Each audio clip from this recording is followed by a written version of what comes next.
I will dive deeper into that story with Dr. Cedomir Nestorovic. He is a professor at the ESSEC Business School, Asia Pacific. Professor, thank you very much for your time this morning. Firstly, what do you make of the presidency's selected destinations, namely France, Serbia, and Hungary? And what do you make of the timing of this tour?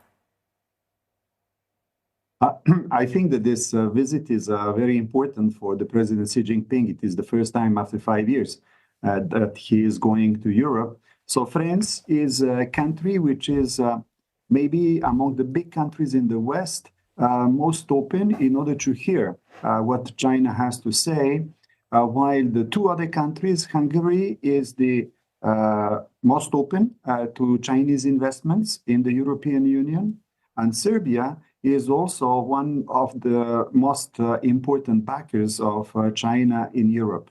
So this is not a surprise why he is visiting the three countries and not, for instance, Germany, Italy, or the United Kingdom.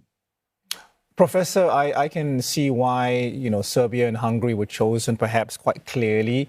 I just want to press you a little bit more about France. We know Xi Jinping brings his vision of the world as opposed to Washington's. How receptive is Emmanuel Macron, going to be of China's worldview?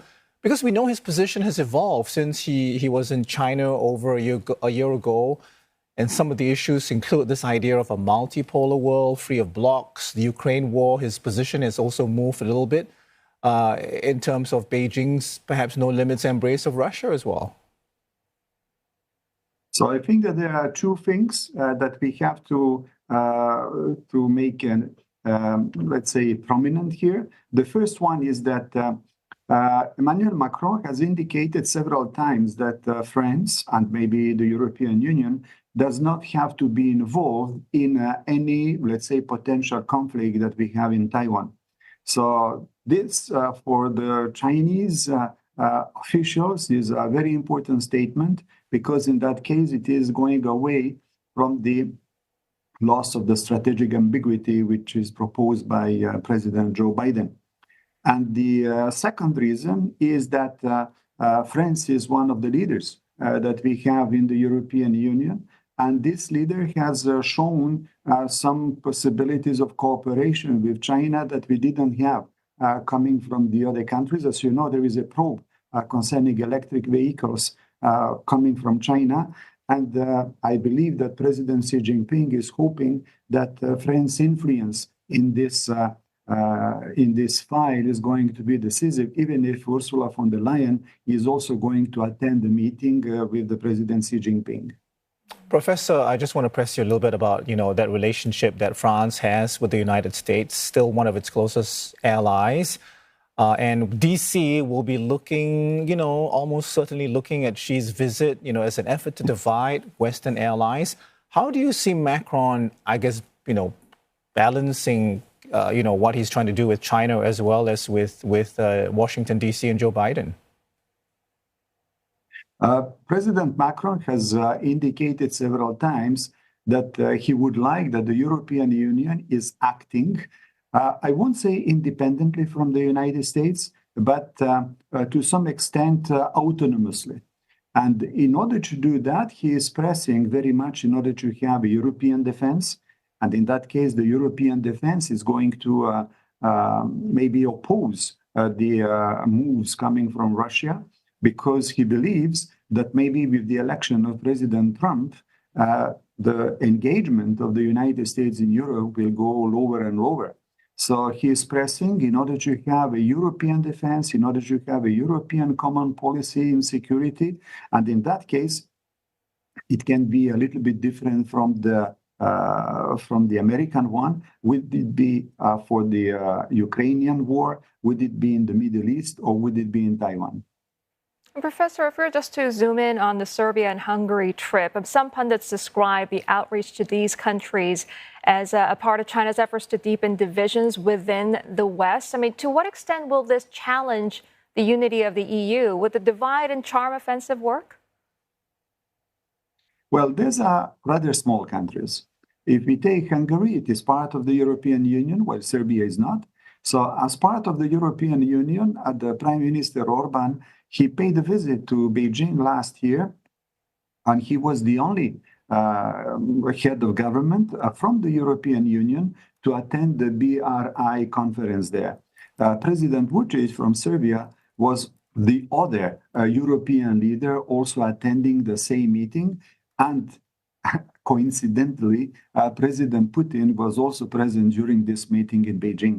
So I do believe that these two countries are the only countries that China can count on. And I presume that during his visit in Hungary, he will announce some investments. I'm thinking especially about the high-speed train between Budapest and Belgrade, and also the investment from BYD concerning the production of electrical vehicles within the European Union. And in that case, he would avoid problems concerning tariffs and quotas if they come in the European Union. Okay.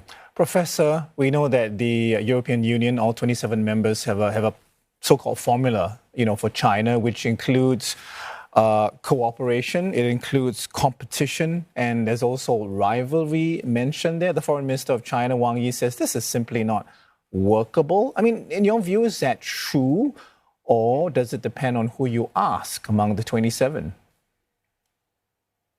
I think that it is depending on whom you ask, especially because very soon we will have the European elections for the European Parliament. And there is a great chance that things can change concerning the equilibrium or concerning the balance of power that we have within the European Parliament. So for the moment, the majority of the countries are aligned on a certain, let's say, cautious approach towards China, but still some big countries, including Germany, but also France, are depending on the Chinese market, so they will not go too far in this direction. So you're absolutely right. It depends whom you ask, but it will be clearer when the elections are over in the European Parliament. Professor, and some experts are suggesting that major breakthroughs in addressing China's critics in Europe may prove challenging unless President Xi is ready to make big concessions. But realistically, could we expect any tangible trade or reciprocal commitments, chips, cars, or cognac? You're right. You're right. The big, let's say, announcement would be that China is not supporting Russia anymore in the Ukrainian war.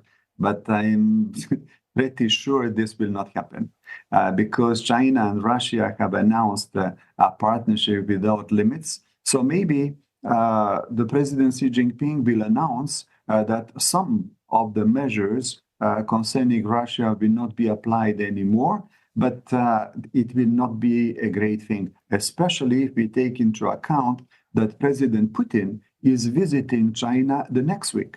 So in that case, we cannot expect to have very much announcement coming from the Chinese side.